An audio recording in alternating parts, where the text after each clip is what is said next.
So what's up mga ka-action, mga kakamping no? Muli naman po tayo nagbabalik sa ating panibagong video, panibagong reaction mga ka-action, mga kakamping. Nais ko lang po na i-share sa inyo itong naging post ng ABS-CBN News. Yung nakikita nyo po sa screen, si Senator GB Ejercito po siya. Yan.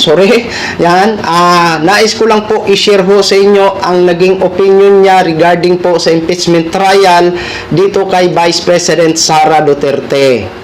Ito yung gusto ho natin na tumindig ang ating mga magigiting na mga senador para sa taong bayan. Tumindig sila para ipaalam sa taong bayan kung ano ang katotohanan. Kasi ang pinaka-importante ho dito sa atin yung katotohanan na malaman natin. Okay? So basahin po muna natin itong naging caption sa post ng ABS-CBN. Credit po sa video nyo. Please allow me to use for informative purposes only. Ayon dito sa caption ng ABS-CBN News, ayon kay Senate Deputy Majority Leader GB Ejercito, kailangan matuloy ang impeachment trial kay Vice President Sara Duterte kahit mayroong ibang mga senador na nais ibasura ang kaso. Yun. Very good. Good job. Ulitin lang ho natin ha. Ulitin lang natin para malinaw. Ayon kay Senate Deputy Majority Leader GB Ejercito, kailangan matuloy ang impeachment trial kay Vice President Sara Duterte kahit mayroong ibang mga senador na nais ibasura ang kaso. Yun, no?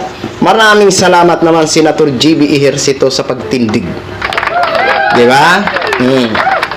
Alam, ang habol talaga natin dito, ang katotohanan.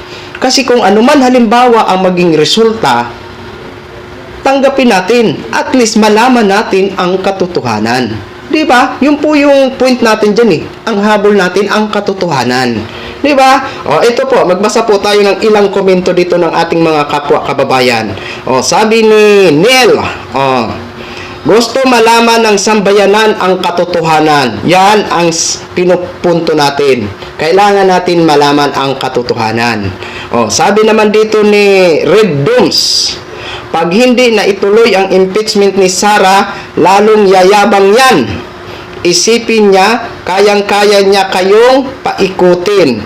Dito ang sabi ni Red Dooms. Yun po yung mga comment ng ating mga kababayan ha. Ang sabi naman ni Patama Hugot, sabihin na natin na majority boboto ng acquitted si Sara. Walang problema sa taong bayan dyan. Ang gusto lang ng taong bayan, saan napunta yung pera. Yun po yung comment ni Patama Hugot. Which is, may point din po siya. Okay? Sabi naman ni Roger, GB, alalahanin mo, tatakbo ka sa 2028 bilang senador. Baka wala ka na makuha na boto sa Mindanao. Grabe man si Roger. Ang layo-layo pa nga ng 2028. Ang binubunganga mo na ang 2028. Bakit po? Ilang milyon ba kayo? Alam mo, mawalang galang na ho sa iyo, Roger. Kung kayo po okay lang sa inyo na hindi malaman ang totoo, bahala po kayo. Pero alam namin na majority sa mga Pilipino na gusto malaman ang katotohanan. Kung ikaw okay lang sa iyo, bahala ka na po, no? Pero itong mga tumindig na mga senador na gustong ituloy ang impeachment trial versus Vice President Sara Duterte, masasabi po namin yan na sila ay tumindig sa sambayan ng Pilipino. Dahil gusto din nila ipaalam sa mga Pilipino kung ano ang katotohanan. Yan po yung pinaka-point natin dyan. Kung ikaw si Roger, dahil iniidolo mo siya, okay lang sa'yo na hindi mo malaman ang katotohanan, pwede bang tahimik ka na muna? Di ba? Tahimik ka na muna. Basta kami, titindig kami. At gusto ho talaga namin malaman kung ano ang totoo. 'Di ba, mga ka-action, mga kakamping? Yun lang naman ang habol natin ang katotohanan. Kaya muli, maraming salamat po sa inyo, Senate GB Ejercito. Ayan, sana po sa ilan ng mga senador na kahit alam namin na